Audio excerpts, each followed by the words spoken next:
Seja bem-vindo ao Turma de Redação, meu nome é Paulo França e hoje eu estou aqui para apresentar uma oportunidade top para você, meu aluno. Concurso do Tribunal de Justiça do Distrito Federal. Fica aí que na sequência da nossa conversa, a professora Júnia Andrade vem com dicas importantíssimas para você arrebentar na prova de discursivas desse concurso.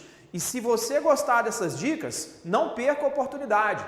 Entre no site do Turma, www.turmaderedação.com.br e aproveite as promoções de férias, que vão até o dia 10 de fevereiro. Tem dúvidas sobre os nossos produtos? Manda um WhatsApp para Malu. Anota o número aí, 329-8886-7661. Fica aí que a fera já está chegando. Olá, você que vai fazer prova para o Tribunal de Justiça do Distrito Federal e Territórios. A gente vai falar um pouquinho sobre a prova discursiva do CESP-Sim. Né? Este é um concurso muito interessante, normalmente é um concurso que nomeia bastantes pessoas. Né?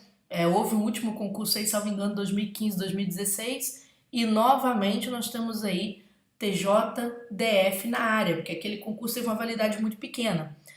Novamente vocês têm aí a oportunidade de mudar o ano de vocês em 2019 e ingressar como servidores. Por isso, gente, é muito importante entender o que a banca, tá certo, que está aí prevista para fazer o concurso, tem cobrado em suas provas discursivas.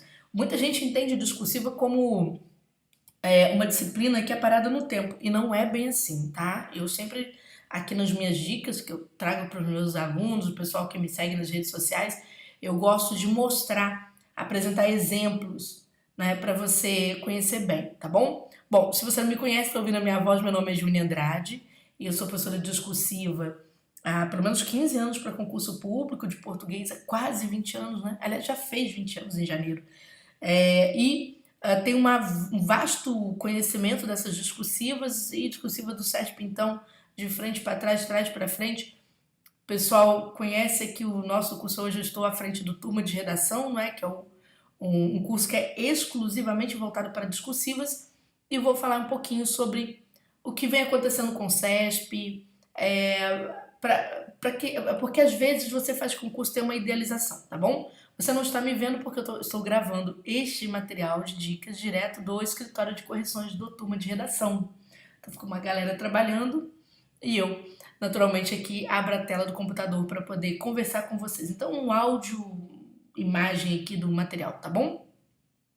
Vamos lá, gente. Balanço sobre as últimas provas aplicadas aí pelo CESP. Quando você pensa nas últimas provas que foram aplicadas para o Tribunal de Justiça do Distrito Federal, você vai se lembrar de que foram provas, acho que eu vou passar o material um pouquinho, tá? Até chegar a isso aí, de que foram provas que trataram de questões teóricas dentro daqueles direitos bem basilares, tá certo? Nós temos aqui, por exemplo, a prova de nível superior, que tratou de elementos do crime e tipos, né, conceitos vinculados à culpa. Então você vai ver que é uma questão bem teórica, mas bem teórica. Aqui nós temos também a do nível médio, que vai pegar um conceito, mas a base do direito, o conceito de jurisdição, tá certo? E vai falar sobre modalidade de resolução de conflitos. Então, o que você tem, né, é uma banca que vai trabalhar conceitos, vai trabalhar princípios. Gente, se isso já aconteceu lá atrás, em 2016, já prenunciava uma mudança de postura do CESP. O CESP, antes do concurso TJDF, gostava de trazer temas difíceis, mas era uma época de grande concorrência no concurso público, então você trazia um desafio mesmo, né? E havia um quantum de provas com condições de serem corrigidas porque as pessoas sabiam o resultado daquela prova. Hoje isso não acontece mais, você tem uma concorrência bem menor no concurso público se comparado a alguns anos. Isso eu falo olha o tempo que eu tenho de trabalho no concurso, né? Então você tem uma concorrência mais localizada, mais consciente, as pessoas não estão simplesmente se inscrevendo no concurso, elas estão se inscrevendo no concurso para efetivamente estudar para determinado concurso e não sair dando tiro para tudo que é lado, porque a gente já sabe que isso normalmente não resolve, né, se não tiver foco. Então acontecia isso no passado, de você ter temas difíceis. Hoje você tem temas mais fáceis. E esse processo começa com o TJDF e chega em 2018, tá bom? Vou passar aqui, desculpem. Chega em 2018 também apresentando temas bastante alcançáveis aí pela maioria dos redatores. Então, há temas relativamente fáceis. Quando o aluno não consegue redigir, porque ele realmente não estudou suficientemente para poder trabalhar aquilo. Os temas têm pegado, gente, a base dos conhecimentos. Eles não têm entrado em nenhum assunto com muito aprofundamento. O CESP tem pelo menos 3 ou 4 características, né? Vamos dizer assim, de escolha dos seus temas. Às vezes se costuma escolher um tema que está na moda, ou seja, está na crista da onda, vamos dizer assim, mas não se escolhe aquilo que é o aprofundamento daquela temática. Muito pelo contrário, os caras buscam conceitos, certo? Conceitos bem basilares, princípios. Só para vocês terem noção, na prova do STJ, prova de oficial de justiça, caiu ato administrativo, certo? Os requisitos de validação de um ato administrativo. Poxa, quantos de vocês não estão cansados de ouvir um professor de administrativo abrir praticamente um curso com esse assunto? Então era coisa muito simples. Bom, esse é um dos caminhos que o CESP escolhe. Outra questão que o CESP também trabalha é a questão da competência, não é? Eles têm ido muito assim, a competência de cargos, competência daquela instituição, tá certo? Então eles têm trabalhado bem a base mesmo. E é interessante que a gente, quando aqui no Turma de Redação, a gente também recebe redações na fase recursal, é muito interessante como é que a gente nota o quanto os alunos, né, às vezes dominam determinados assuntos, sabem aquele assunto, mas por que são reprovados? Por que alguns passam e outros ficam, mesmo diante de um assunto simples para você escrever sobre ele? Gente, é a mesma questão que acontece numa entrevista de emprego. As perguntas geralmente são iguais para todo mundo e são perguntas bem diretas que qualquer pessoa tem capacidade para poder resolver. Em geral é assim. E o que acontece? Algumas pessoas vão e outras ficam. É porque depende da dosagem da fala. Aqui no texto escrito depende da dosagem do escrito, depende da precisão, depende do saber ouvir. Aqui depende do saber ler. Não é? Então, nós temos essa questão. Vou mostrar para vocês algumas situações, certo? Até sempre tudo que eu falo eu gosto de trazer exemplos, tá bom? Nós temos aqui, essa aqui, vou pular, foi o Ministério Público. Depois eu comento com vocês sobre essa questão que foi bem curiosa no Ministério Público. Mas eu vou pegar aqui esse exemplo número 2, que foi do TCE de Minas, foi um dos últimos concursos que o CESP fez. Eu sei que não é a área de vocês, mas eu estou mostrando a estrutura. O que as pessoas normalmente erram? Por exemplo, isso aqui foi uma das questões do TCE de Minas. Havia 2 questões. E a questão número 1 tratou exatamente de competência do TCU. Que é uma competência do TCU na vida de um aluno que estuda TCE? A base. Porque esse aluno é uma das primeiras coisas que ele estuda. E vê, e revê, e repete. E competência passa, né? Competência institucional passa por todo o estudo dele de forma bastante repetida. Então eles sabiam falar sobre isso. Outra, Tribunal de Contas, né, além do seu trabalho de auditoria, ele tem também um trabalho de fiscalização. E aí a banca perguntou sobre finalidades e objetivos da fiscalização financeira orçamentária. Isso aqui também, gente, é um caput de um artigo na Constituição, com no máximo 2 leis. E detalhe, as 2 leis não vão falar exatamente sobre o que está se pedindo aqui. Né? Tem lá a 4.320, que vai trabalhar a questão dos controles, e tem a LRF, que vai trabalhar a gestão fiscal. Então, quer dizer, mas a fiscalização mesmo estava lá na Constituição. É a base, é o início das provas de tribunais de contas. Todo mundo sabia esse assunto. Quando a gente pega as discursivas, você nota, o conteúdo está ali. Mas o que deu errado? O que deu errado? Vamos às dicas? Primeiro, o CESP, ele vai trazer para vocês situações. Que tipo de situação? Situações para testar a ansiedade do aluno. São situações muito simples. Por exemplo, aqui você vai ver que tem 2 itens. Mais 2 itens, aí o aluno pensa, poxa, eu tenho poucas tarefas. Não, o aluno se engana. Aqui existe um mundo de tarefa nestes 2 itens. Um mundo bem extenso de tarefas. Por quê? Só as competências do TCU, né, ocupavam ali umas 35, 40 linhas num texto de 60 linhas. Ocupava praticamente metade. A banca, de forma maldosa e bastante indutiva, pediu para a pessoa descrever. O que aconteceu? Quem saiu descrevendo e não pensou a discursiva como um todo, não percebeu que faltariam linhas para terminar o item 2. E tem muito aluno que faz ele comete um pecado que eu acho assim, mortal, ele se arrisca muito, que é não fazer não pensar o rascunho. Não precisa você fazer uma redação inteira no rascunho, mas você precisa pensar o tamanho daquilo na hora que você vai pro rascunho. Para você ter uma noção e pensar, peraí, o que está me pedindo no item 1, se eu não tomar cuidado, eu vou falhar no item 2. Gente, incrivelmente as pessoas têm falhado no último item, tá bom? Isso tem acontecido bastante nos concursos. A banca joga o desafio, a pessoa não percebe o tamanho da tarefa. Então, existem temas do CESP que você vai responder com folga, e aí você vai aprofundar o conhecimento quando você perceber, peraí, este tema eu consigo respondê-lo com quase metade das linhas que são previstas. Então é melhor eu aprofundar um pouco o estudo, porque o padrão de respostas da banca vai trazer esse aprofundamento. Já o item, já existem outros temas em que você precisa ser bem objetivo.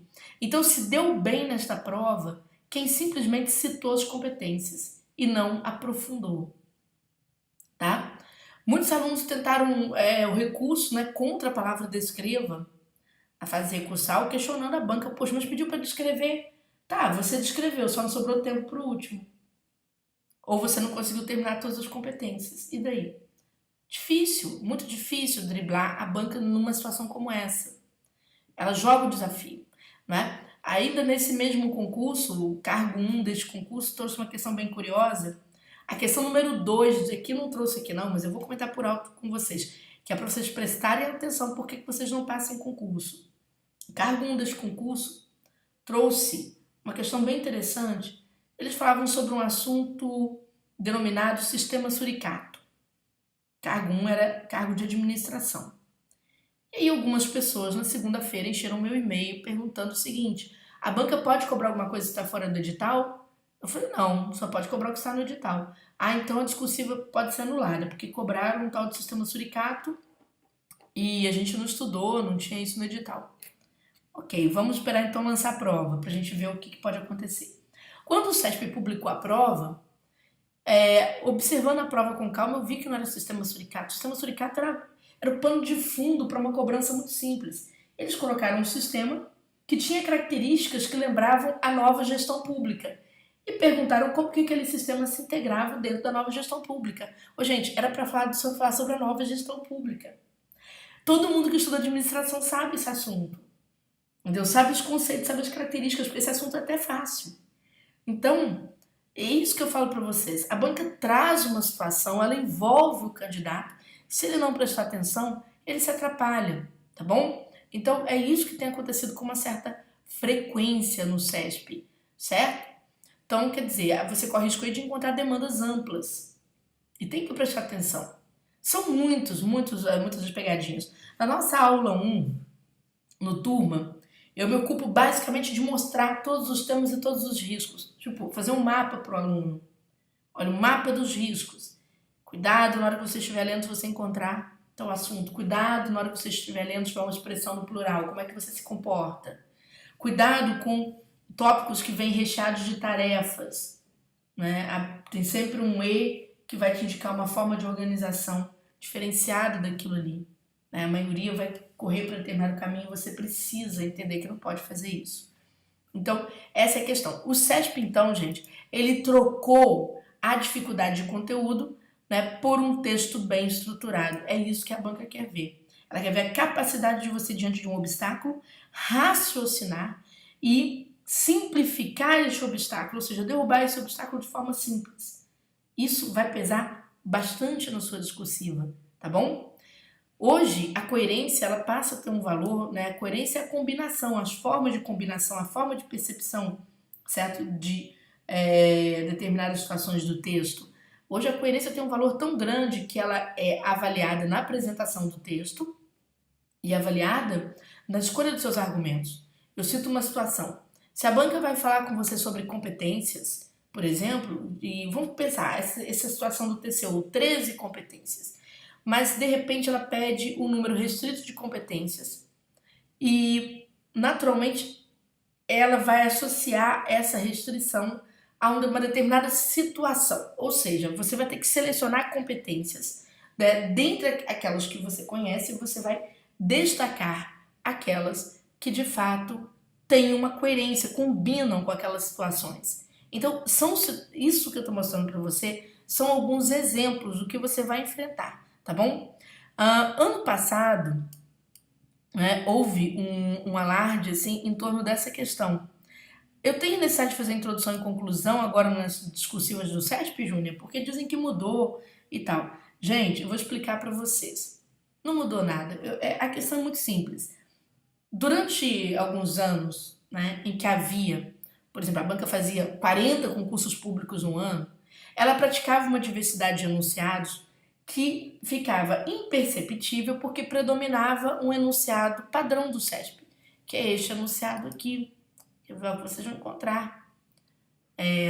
Por exemplo, como este aqui do MPU, tá bom? Tem o tema central e 3 ou 4 tópicos, tá bom? Então predominava esse tipo de situação.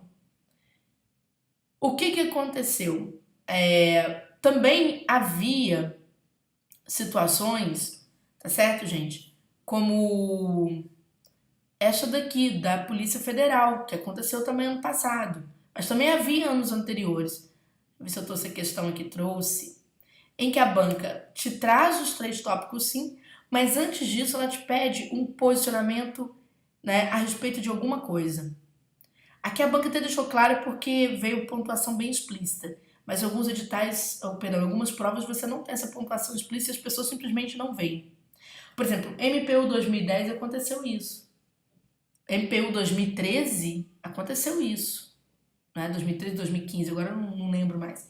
Aconteceu isso também. E já no MPU 2018 não aconteceu isso. Ela trouxe um padrão comum. Então o que eu quero dizer para você é que sempre aconteceu. É que em 2018 ficou mais visível, porque a quantidade de concursos públicos que havia em 2018 era muito reduzida. Então, você conseguia ver a diferença de uma prova discursiva para outra. Quando você tem 40 concursos, os professores acabam pegando aquelas provas que são mais famosas, então acabam não percebendo todas as diferenças, né? No meu caso, Júnior, que praticamente mexo com discursiva dia e noite, noite e dia, então eu te falo o que acontece. A variedade de enunciados do CESP, ela não é nova, ela é bastante antiga. Tá certo? Júnior, mas deixa eu te fazer uma pergunta. E quando a banca pede esse posicionamento, isso quer dizer que eu tenho que fazer uma introdução? Você pode fazer uma introdução, você pode fazer uma conclusão, você pode se posicionar no correr do texto. É claro, gente, que essa liberdade, essa discricionalidade que você tem, vai depender também dos tópicos. Porque existem tópicos, por exemplo, como o tópico 1, ele tem caráter introdutório aqui, proteção da criança e do adolescente pelo Estado. Então, eu já sei que isso aqui tem um caráter introdutório. Eu vou trabalhar com algo que é basilar, com o início de um direito, né? Então, eu não preciso usar esse posicionamento como um elemento introdutório. Eu posso passar esse posicionamento para o final do texto. Então, existe também o local das coisas, conforme os itens enunciados. Você precisa passar por esse tipo de situação. Para que as coisas, quando se apresentarem diante de você, quando você estiver lendo a prova, para que você não tenha, por exemplo, grandes sofrimentos ao ler o seu tema e não perceber determinadas nuances, certo? Que o examinador vai trazendo aí para você. Perfeito? Então essa é uma questão. Outra questão, gente, que vem ganhando força, né, até trouxe aqui alguns trechinhos de redação dos candidatos, é questões ligadas à estruturação do texto. Veja que a banca vai avaliar a estruturação não só nos itens temáticos, isso aqui é o espelho daquele tema da PF, tá? Não só nos itens temáticos, mas ela também vai analisar a estruturação dentro dos parágrafos, né? E vai ter uma incidência aí aqui também nos itens e também na nota de apresentação, ou seja, a banca está pontuando boa estruturação em todos os setores. Como é que ela faz isso, né? Vamos supor que um desses itens aqui valha 4 tópicos. Então, normalmente ela divide isso por 3, né? Aí ela alcança este valor aqui, 1,33. Ela vai dedicar essa nota para avaliar todos os seus períodos, todas as partes concernentes àquela resposta. E vamos supor que você formou um período sem coesão, um período um pouco sem sentido. Se eu vou com um ponto final, não tem muito sentido. Ela divide a nota daquele conteúdo que você alcançou por 2 e chega a este valor aqui. E assim ela vai te extrair nota daqui. Daqueles 4 pontos, por mais que você tenha acertado quase tudo, não é? Você vai ficar com 3,33 em razão de alguma má redação. Então hoje você precisa entender elementos que a gente chama de elementos que são representam a continuidade do texto, não é? Por exemplo, essa redação aqui, vocês estão vendo, olha só, o nosso aluno tirou total em praticamente todos os itens, não é? Eu trouxe um trechinho para te mostrar um trecho da redação dele, como que ele redige com muita clareza, redige bem, não é? Adquiriu essa condição, esse condicionamento textual. Então ele começa falando o seguinte: a proteção da criança e do adolescente deve ser almejada pelo Estado. Então ele respeita o primeiro item, que é a proteção integral da criança e do adolescente pelo Estado. Ponto. Para isso, vou fazer aqui uns retângulos aqui para você prestar atenção, tá? Para isso, tem a seu favor um sistema jurídico amplo, dos quais se destacam 2 pontos: a Constituição Federal, a Lei 8.069, conhecida como Estatuto da Criança e do Adolescente, e a Convenção Internacional sobre os Direitos da Criança. Essa proteção, segundo Napoleão Casado, e vai embora. Ora, vou mostrar aqui também, ó. Vale ressaltar ainda o que acontece. A cada ponto final, este candidato aprendeu a empregar os chamados nexos de continuidade, os nexos de progressão e de encaminhamento, que são necessários à clareza do texto. Então, antes de falar, por exemplo, das normas que protegem a criança, ele trabalha com uma sistemática de coesão. Você vai ver esses elementos que eu destaquei, são elementos ou que resgatam a informação anterior, ou que trazem um aditivo de informação, ou trazem uma oposição de informação. É interessante que a maioria de vocês trabalha bem a oposição de informação, mas os elementos de continuidade, a maioria erra mesmo sabendo o conteúdo, mas tem dificuldade para fazer uma abordagem clara. É por isso que eu falei com vocês. A discursiva no concurso, gente, ela tem essa característica. Hoje, ela é muito mais redacional, ela é muito mais voltada para aquilo que você vai apresentar, tá certo? Bom, acho que eu já dei algumas dicas que são interessantes aqui para vocês. Já falei um pouquinho sobre como a banca se comporta, não é? Se você quiser saber mais um pouco, não é? Vai lá, já falo de mais uma dica. Preste atenção, faz mais uma dica. Vamos lá, já que eu trouxe aqui. Veja, eu vou voltar naquela prova do pessoal do TCE de Minas, não é? E você vai ver que esse item 2.2 vai pedir finalidades e objetivos da fiscalização financeira e orçamentária. Gente, olha que detalhe interessante. Se você for a qualquer norma que vai tratar de fiscalização financeira e orçamentária, você não vai encontrar explicitamente de forma expressa, ou seja, você não vai encontrar de forma expressa suas finalidades e seus objetivos. Isso você não vai encontrar. O que você vai encontrar é o conceito dessa fiscalização, os princípios a que ela deve observar e vamos dizer assim, a sua abrangência. É isso que você vai encontrar, esses 3 elementos. E o aluno estuda assim. Chega à prova, a banca pergunta isso. O que acontece? Os alunos colocam tudo que eles sabem sobre fiscalização financeira e orçamentária, mas erram. Veja só que a banca tirou 1/3 da nota. É nota de redação, certo? Alguma coisa aí pode tirar do conteúdo, mas foco aí é redação. Por quê? Ora, o fato de não ter na lei a expressão que a banca trouxe não quer dizer que você não saiba encaixar. É como se você tivesse que, dentro da lei, observar um item que está presente ali e apresentasse as finalidades. Hoje, todo fim na administração pública, todo fim é o respeito ao, vamos dizer assim, ao cidadão, atendimento ao cidadão, atendimento ao bem comum. Então, quem pensou em elementos ligados à democracia, cumprimento de preceitos democráticos como transparência, pensou no atendimento, né, transparente para o cidadão, a pessoa matou as finalidades. E os objetivos, professora? O objetivo, você poderia associar esse objetivo a elementos principiológicos. Sempre tem dado certo no CESP, não é? Você vai dizer o seguinte, que os objetivos da fiscalização financeira estão atrelados, por exemplo, à observância a princípios orçamentários. E aí você diz quais. Então a banca já entendeu que você já encaixou dentro daquela gaveta chamada objetivo. Entendeu? Então, cuidado, que às vezes ela manda para você algumas demandas e você precisa entender o que ela está querendo com isso, né? E aí, gente, é só treinando. Para não ter susto, é só treinando, né? Então, não adianta depois você ficar reclamando. Acontece quando termina uma prova, o aluno ele se põe a reclamar muito. Poxa, a banca pediu uma coisa que não existe, o professor não está sabendo, a professora de área não está sabendo dar uma resposta sobre isso, diz que tem que entrar com recurso. E não adianta, a banca não vai te atender, tá bom?